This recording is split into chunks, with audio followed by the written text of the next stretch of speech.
Agenda Administrativa con el vicerrector Manuel Aranguren. Un vicerrectorado al servicio de los universitarios. Bueno, Víctor, este es un caso entonces extremadamente grave para la universidad, ¿no es así? Bueno, tienes la palabra, Víctor. Sí, discutíamos fuera de ahorita del espacio, mientras se hacía publicidad, que tal vez aquí el gobierno está pensando en el tema salarial, ¿no? O sea, yo tengo que tener una... ¿Qué expectativas hay sobre aumento salarial, Víctor? Mira, Manuel, yo creo que muy pocas. Me gustaría decir que muchas, me gustaría ser optimista, me gustaría darle felicidad al que nos está escuchando, porque es una esperanza y que esa esperanza sea cierta, porque si tú vas a una esperanza que no es cierta, pues creo que tampoco tiene sentido. Pero yo no lo veo muy fácil por lo siguiente, mira, Manuel, el tema de la liquidez que tiene que manejar el gobierno, producto de 10, 12, 14 años, donde tal vez hubo mucha masa monetaria en la economía, emitido por Banco Central de Venezuela, y que ahorita el gobierno en una política de restricción de liquidez está tratando de que esa masa por lo menos se frene, se mantenga y puedan mantener el precio del dólar, que parece que es uno de los indicativos que realmente, aunque no es,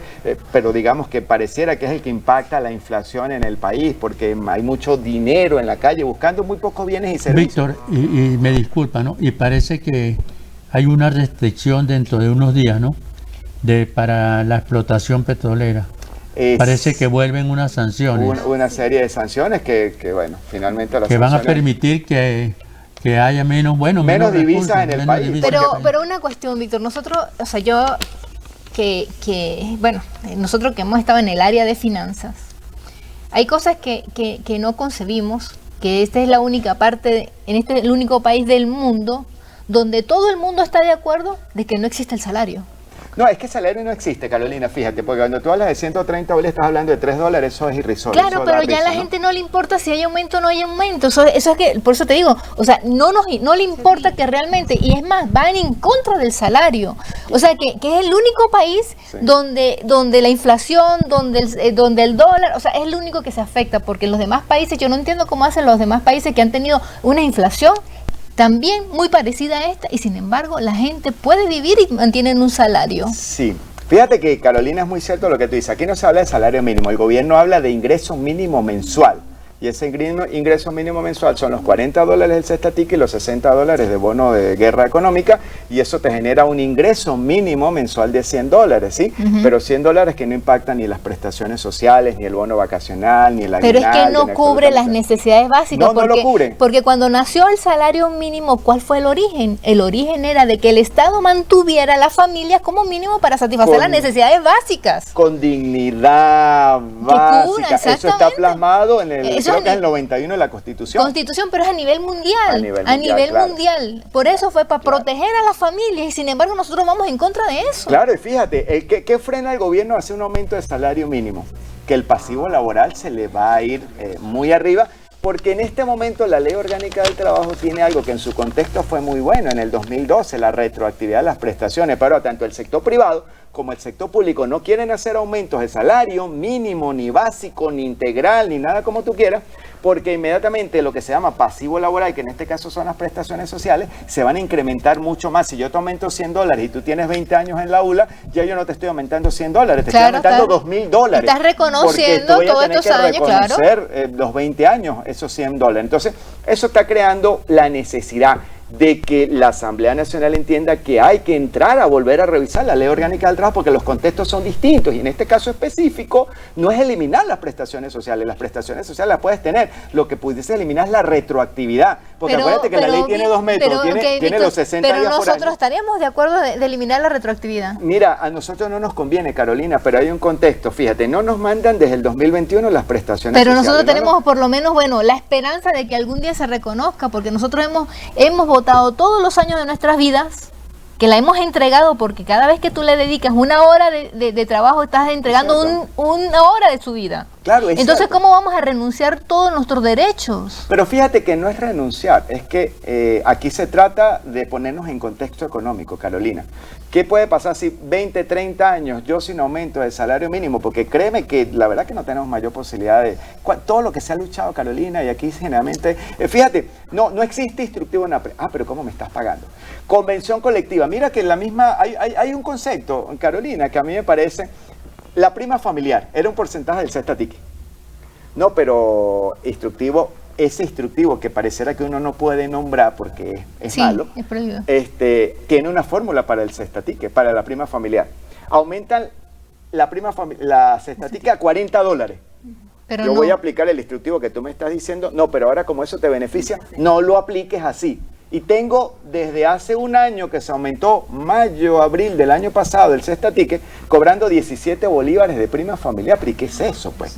17 bolívares de prima Víctor, familiar. pero justamente eso no les está... importa, no les Mire, importa. Víctor, eso es lo que nos está arropando a todos nosotros. Ahí vemos el caso de la universidad. A nosotros nos importa si hay elecciones o no hay elecciones.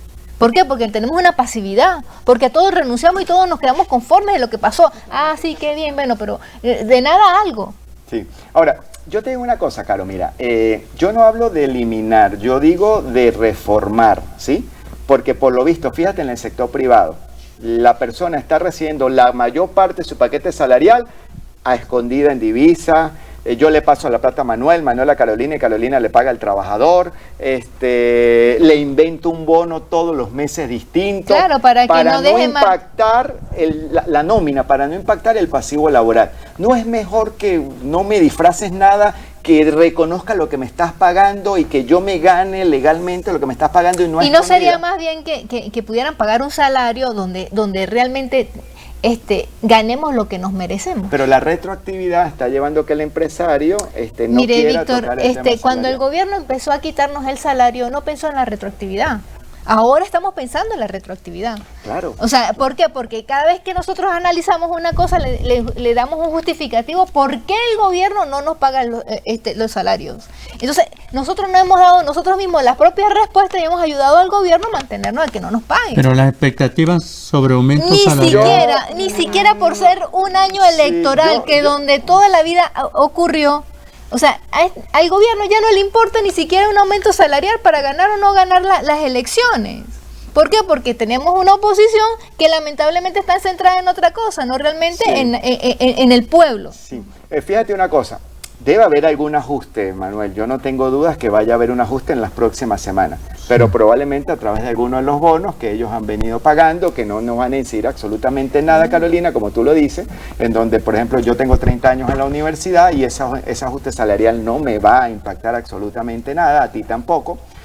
Seguirán calculándome las prestaciones sociales mía con 130 bolívares, así de sencillo. Pero aumenta el CanTV, aumenta el agua, aumenta los servicios. ¿Por qué el gobierno entonces no nos subsidia a los funcionarios públicos de no pagar servicios públicos? O sea, para que sea parte de nuestro salario. A ver, en una verdadera política social debería haber subsidios para este tipo de gastos en donde el Ejecutivo tiene que estar claro que tú lo que ganas son $100.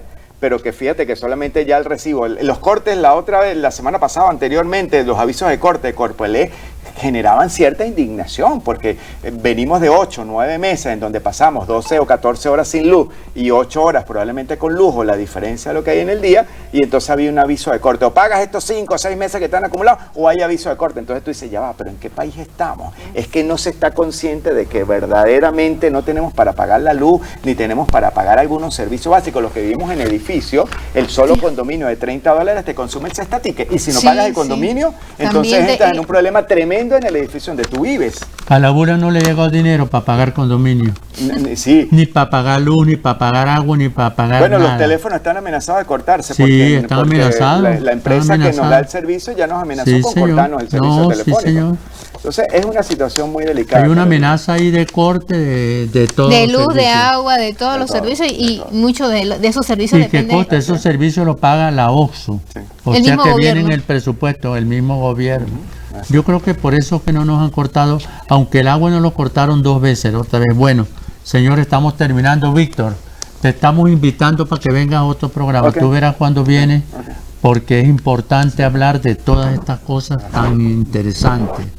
Bueno, muchas gracias a la televisora andina de Mérida por darnos otra hora para poder conversar sobre asuntos universitarios y de la comunidad merideña y venezolana.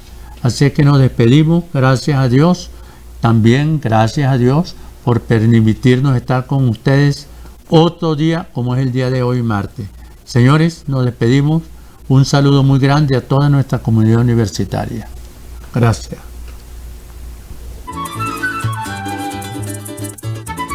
Televisora Andina de Mérida presentó Agenda Administrativa con el vicerrector Manuel Aranguren.